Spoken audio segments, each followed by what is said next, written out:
Mode control, both auto, descent engine command override off. Engine arm off. Port 13 is in. We copy you down, Eagle. Houston, Tranquility Base here. The Eagle has landed. Roger, Tranquility. We copy you on the ground. You got a bunch of guys about to turn blue. We're breathing again. Thanks a lot. Hello, and welcome to The Unconventional Traveler. Tonight, my very special guest is renowned astronaut and fellow Explorers Club member, Dr. Buzz Aldrin, who on July 20th, 1969, along with Neil Armstrong, was the first to step foot on the moon. This was without a doubt the greatest adventure on which man has ever embarked, a remarkable accomplishment which has made Dr. Aldrin a true American hero with all the right stuff. Well, Buzz, it's a great honor to have you here today. Well, thank you. Thank you for being my guest. And I'd like to just start a little bit in the beginning of your life. If you could just tell us very briefly a little bit about your childhood and where you grew up. And well, I grew up in the wonderful suburban New Jersey town of Montclair. Okay. Yeah. It's a pretty famous town. Right. There's when I moved out, Yogi Berra moved in, but Bill Bradley is there. So there are three of us from Montclair who have been selected for the New Jersey Hall of Fame. Okay, great. And it's at least the second major selection that they've had. Mm-hmm. They had one in the past, I don't know how many years ago, but it's quite indicative of really being in good company, because they're two people whose last name begins with E. Edison and Einstein. Okay. So that's pretty good company. Yeah, to be I'd say in, so. As far as that little state of New Jersey. Did you come from a big family? A lot of... Well, it's a typical family. I grew up, my grandmother was living with us. So there's my mother and father and two older sisters. And by that time, they had moved from one location into Montclair. So it was a very timely move because the Dad had just cashed in some stock of Standard Oil New Jersey to buy this home. And it was early October 1929, just before the crash happened. So we grew up in a rather pleasant upper middle class in a very, very attractive hometown.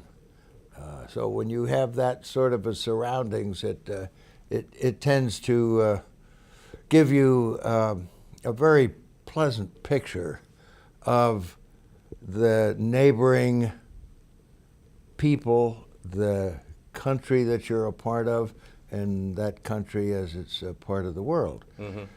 I was born in 1930, so this was the Depression, so I could see signs of it around, but it wasn't really affecting us because of that odd quirk of timing. Right. My father was a retired military officer, and they don't make too much money during the wars, between the wars especially. Right. And I'm finding that out also, subsisting on my Air Force retirement. Now, I believe NASA doesn't have much of a retirement. They just let you go.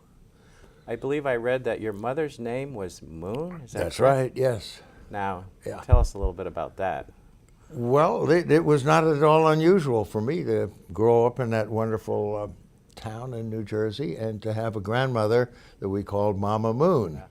I wanted to ask you, when exactly do you think you realized that the possibility of going to the moon might become a reality? When did that first notion finally take hold of you? Well, growing up, I read little science fiction books, Buck Rogers and Flash Gordon, and I was exposed to these things, but they were in the realm of fantasy and real projected fiction.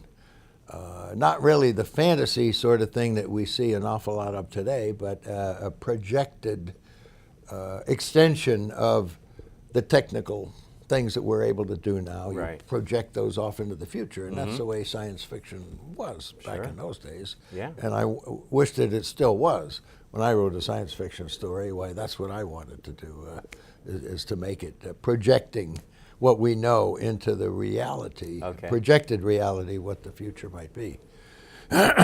Well, there was no such thing as travel in space. We were lucky to be able to get airplanes into the air and then climb higher and higher. And if you wanted to get real high altitude, you go up in a balloon. When I was 9 years old, and here in New York at the World's Fair, I went up the parachute fall. That was the big attraction in 1939, and Dad arranged for me to go up sitting next to Colonel Stevens, I think it was, and at that time he had the altitude record of 72,000 feet in a balloon. Wow. So that was high altitude, Yeah. and the airplanes, of course, didn't go really supersonic until after World War II, and by that time I had made my selections and entered West Point in 1947. So we were beginning to have fast airplanes. While I was still a cadet, we were visiting Japan in the summer of my last year at West Point. We visited Japan and checked into the bachelor officers' quarters, and the next morning, underneath the door, this was a summer trip for West Point cadets. Right. Underneath the door, the Stars and Stripes said, North Korea invades South Korea. So I was still a cadet, and of course this affected people at the military academy quite a bit, because the guys going in the Army knew that they were going to be moving over to Korea before too long. So when I graduated in 1951 and went through pilot training, the Korean War was certainly underway. And it was an attraction because of the pitting of first P-51s and then following F-80s, and then the MiG-15s came in, and then we introduced the Sabre jet, the F-86. And so becoming a fighter pilot, going through pilot training, was certainly a desired objective, and that's what I pursued. And so by the time I got through my training and was over in Korea, it was January, the beginning of 1953. So I was there for about the last 6 months of the war. It had pretty well stabilized on along the bomb line. There were got a lot of negotiations going on in Panmunjom, but the MiGs were still coming up occasionally, and we were dropping bombs, and there was a lot of competition amongst the fighter pilots to see how well they could do. Well, I eventually lucked into a situation where I saw a flight of 2 MiGs down below us as we're just south of the Yalu River, and dove down, and then the guy must have been on a training flight, because he didn't do much of anything until I was behind him and getting some pretty good hits, and the canopy came off and he ejected. And so that was my first brush with being a celebrity, because that picture made Life magazine Picture of the Week that showed a MiG pilot ejecting. It's the first time that we ever had any real evidence of the ejection seats that they had. The second encounter in June of 1953 was a little bit more aggressive. I had joined up with a flight in front of me because their wingman had aborted, and so had my wingman had. So we went on up and made a circle just south of the river, where the fighter bombers were dropping bombs on the electric power plant on the dam at the Yalu River. And this flight headed right north, not exactly where we're supposed to be, but pretty soon in trying to catch up with the rest of the flight, it's sort of a long story, but my F-86 was a little bit inferior as an E model, and theirs was an F model. That wasn't too good a choice on my part. But so anyway, I got into a hassle with a MiG there, and he eventually ejected, and I headed on back. So I got credit for two MiG-15s. Important work. At that time, I guess my next assignment after training fighter gunnery was at the Air Force Academy in 1955 when the first cadets came in for the class of '59. The first cadets at the Air Force Academy to graduate was in 1959. But by that time I had been transferred from the aide to the dean of faculty over to Bitburg, Germany. And I ran into my good friend Ed White. He and I were on the track team together at West Point. And he had been in the squadron a couple of years before I got there. So he got me into this very spirited, wonderful F-100 squadron in Germany. And that squadron still has reunions about every year now. It's a far more cohesive esprit de corps organization than the astronaut group is, as a comparison. The astronauts, of the 24 who reached the moon, a number are going in different directions, and there isn't the kind of cohesiveness that you'd see among explorers, like the Explorers Club. They kind of get together and they talk about different, and they celebrate the achievements of other people in fields of exploration.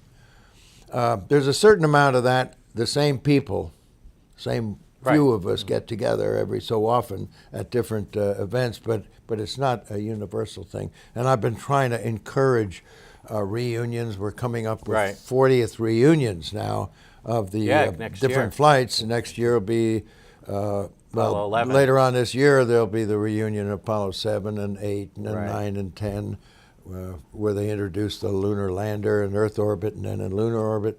And then Apollo 11 and 12 were accomplished their landings before the end of the decade of the 60s. Let's talk about Apollo 11 a little bit, because that is a big focus of this documentary I'm doing. Do you still see Neil Armstrong and Michael Collins?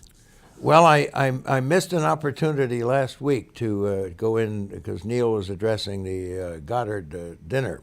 Okay. And I, because of my father's involvement with Goddard, I had wanted to be there, but I had a case of the flu that I got from my wife, unfortunately. Okay. So we're not able to make that meeting. We don't really run into each other unless it's not by design, because Neil is doing the things that he wants to do, and I'm staying fairly close to what the space program is, what I think I can do in encouraging. I have a nonprofit called Share Space. Yes, so we're going to talk about that. I'm trying to bring together people with different experiences to begin to know a good bit more what space travel, what space flight, what experiences are all about, so they'll be better able to be supportive of an ongoing program. The biggest threat is to any sustained program in space, because it's so slow in developing, and it takes a long time to develop big, competent rockets and very efficient, safe spacecraft. They're not something that you just snap your fingers and you can get done in a couple of years. It takes a good 5-10 years a lot of times, especially when the economy is constrained a little bit, to evolve a space program. As far as you and Neil and Michael getting together and doing any joint presentations of any kind, you're not doing that at all, I guess. It gets done reluctantly by a number of them every 5 years, so I have no idea what the response is going to be. I'm sure that in a way, somewhere, I'm sure in Washington, D.C., we'll get together in July of 09. For the 40th. Yeah. Describe a little bit the liftoff of Apollo 11 with the intense vibration and the adrenaline you were experiencing. Could you discuss that a little bit? Well, of course, the first flight that's going to land on the moon, you hope, is a much anticipated event. You know, we train for this, but we really focus in on the job that we have to do and the hope that it'll get underway. So when you go out there for the liftoff on July 16th, you hope it's going to go so that you don't have to come back and keep doing more training and preparation. So there's that hope that everything's going to be okay, and you don't have to go out and come back and try it again. There's that kind of anticipation, and of course each person has their own thoughts, and it just wasn't clear to me what in the world I ought to be thinking about. So for the most part, it was just sort of watching what's going on and paying attention. There was an opportunity when Neil and Mike, who were sitting on the left side and the right side, and I was in the center for the launch, when they were up getting into the cabin and I was down below, not all the way down the bottom, but by myself, a couple of floors down from the 360 feet up the tower. And I could look out and see the sun rising and the waves coming in and the evidence of all the people. I couldn't see individuals, but I could see all the cars out there. And they didn't know I was looking at them, but I knew I was looking to see all of it. And it was quite a sight that I wanted to really remember. And knowing the whole morning. World was watching you. Yeah. Did Neil had difficulty finding a secure spot to land the lunar module Eagle, didn't he? Well, the planning for the first landing, actually it was called landing site number 2. I don't know what happened to number 1, but number 2 was selected of the different candidates, and it was used for the first flight, Apollo 8, that went to the moon in December, over Christmas time of 1968. Right. And while they were there, Christmas Eve, they read from Genesis. It was quite a moving situation for everyone back here on Earth. But that flight went into the same orbit over that landing site.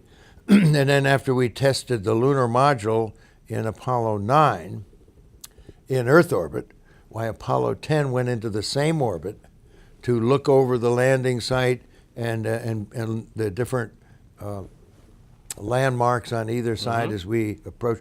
They did everything on Apollo 10 except slow down with the descent engine. They lit the descent engine just at the right time, but it wasn't slowing them down. So they did a complete dress rehearsal of what the actual lunar landing mission would be on the next flight. and then they repositioned themselves just as if they had got into orbit. Then they did a sequence of maneuvers to catch up with the other spacecraft. So it was a very well planned mission to be a dress rehearsal. But it was in the same orbit. So we had those 2 crews going to the moon with 6 people before our flight got there, and of course. Then each flight was going to try and land, and out of each flight that would land, there would be 2 guys who would land and 1 person who would be in a command module that would bring them back. Right. And the reason I'm describing it that way is because that results in, of the 9 flights that went to the moon, 27 seats, while 3 guys, Navy guys, who happened to fly, be in the right place at the right time, they flew twice. So there were 24 people, human beings, that actually reached the moon. And to me, that's the big dividing point between those 450 some people who've been in Earth orbit and those of us who were fortunate enough to reach the moon, which was the commitment of the U.S. space program to send humans to the moon. Sure. Now, of those 24, the way it turned out, why 12 of us, half of that group, were able to be fortunate enough to hopefully land on the moon, and we did. Well, so out of those 24 and 12, there are 9 of us still alive. Of the 18 still living, of the 24 who reached the moon. Well, after stepping foot on the moon, you were quoted as saying, "It was a time of reflecting on the bigger meaning of things and being in awe of the visual situation and experience. There was a sense that our souls were linked with the entire world. Well, that sounds like something somebody would put in a book afterward, after the fact, rather than the words that you would Yeah. be thinking at the time. Outside the spacecraft, on the surface of the moon, it did occur to me that a couple of words that had been sort of used were very appropriate to describe what I saw. So I used those words: magnificent desolation. Right. Describing the feat of human beings evolving to a point, from coming down from the trees and out of the caves to put together the minerals that have been dug up to melt things and make wheels and stretch out wires and work with things and fly in the air and then get a rocket going and be able to go. What a magnificent tribute to the advancement of the human species. Right. But I couldn't imagine a more desolate place for humans to be than the surface of the moon. When you look at those two, not all those thoughts went through my mind at the time. I'm flowering them up a little bit, but the symbolism of the magnificence and the desolation that was there. Yeah. That's a good step. Yep. About a 3-footer.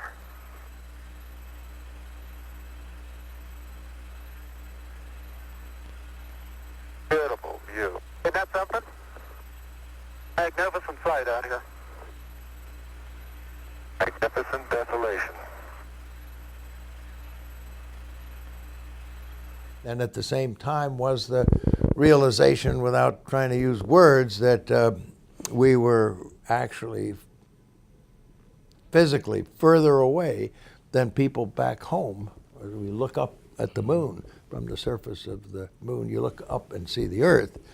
And of course the Earth stays in the same place, but we look up there if you can see it. And that all of humanity, except the three of us, two on the surface and one orbiting, we're all back there. And usually when you're that far away from home, with all those things you got to do to get back home, people aren't thinking about you too much. Explorers, they're off somewhere and they're not paying attention to, or people back home aren't paying attention to who's climbing up the Mount Everest or some other place or deep down in the sea. But there were sure more people paying attention to what we were doing on that particular day. The whole world was watching you. And what an adventure they were watching. And, seeing how fragile Earth looked from the moon must have been powerful. I mean, you had this very unique perspective that only a select few people will ever know and understand, this perspective of Earth and what it looks like from the moon. That must have given you a lot of reason to contemplate maybe the fragility of the planet Earth. Contemplate getting back home. Yeah, getting back home, but also taking maybe a pause to think about the survival of Earth. And are you optimistic or pessimistic about the survival of planet Earth? Do you have a perspective on that at all? I think the planet Earth's got another 5 billion years it's going to be here. And throughout those 5 billion years, you look at the evolution from a molten ball that cools down, and then the plates shift, and the sun is in its movement around in the Milky Way, and things like the currents, other things have been changing, and the climate has been going up and down all along, and now, unfortunately, a very large percentage of people think we're causing it all. I don't happen to be in that group of people that says we're to blame for the particular trends that are going on now, because those trends have been going on a very long time. I see. But it's the nice thing to say. I see. Standing on the moon, looking at the fragile Earth, how delicate it looks. And, wouldn't it be nice if there were no boundaries between countries and the squabbles? That's motherhood, to say those things. And, if I hear another guy look down from space and say, wouldn't it be so nice if the world were peaceful? The world is occupied by human beings. And human beings are vicious people at each other. They're competitive. They evolve that way. The survival of the fittest. And unfortunately, we carry those things over as traits into the competitive world, maybe of the free market, the competition, capital. We have a great system in this country of democracy and freedom of choice. And those freedom of choice lead to competition, and competition is the kind of thing that came from the early traits of inherited, evolved conditions that creatures have. And creatures are in a competition for survival. Now, we've matured tremendously to be able to do magnificent things like going to the moon. But I'm not sure that we have matured socially in the relations that one human has to another when you start grouping them together, and there are a limited amount of resources here and there, and there are differences in cultures that give rise to what's the bigger meaning of it, what is the religious background, what's the fundamental, you're going to have great differences that are going to exist, and those differences are going to come up in a world of creatures that are very, very competitive. And so we have difficulties today, and we start looking at the changing conditions that maybe threaten us. And let's say if you're going to do a study and you're going to predict as part of your study for the future that things have always gone along like this and they're going to continue to do that, nobody's going to give you a lot of money to come to that conclusion. That's been obvious for a long time. But if you predict catastrophe, if you're an alarmist, they'll give you money to continue to reinforce that prediction that things are going to really be bad. Okay, now I'm overemphasizing that's interesting to some hear your things thoughts right on now. that, but but the world has been around here for a was just long curious. time, and it's a very, I'm very glad to hear you're complex world. optimistic. That sounds like I'm what you're very saying. optimistic. Good. Certainly we could blow ourselves up in different ways, but we could also be threatened by large objects that could come in, Sure. and that we might one day do something about it.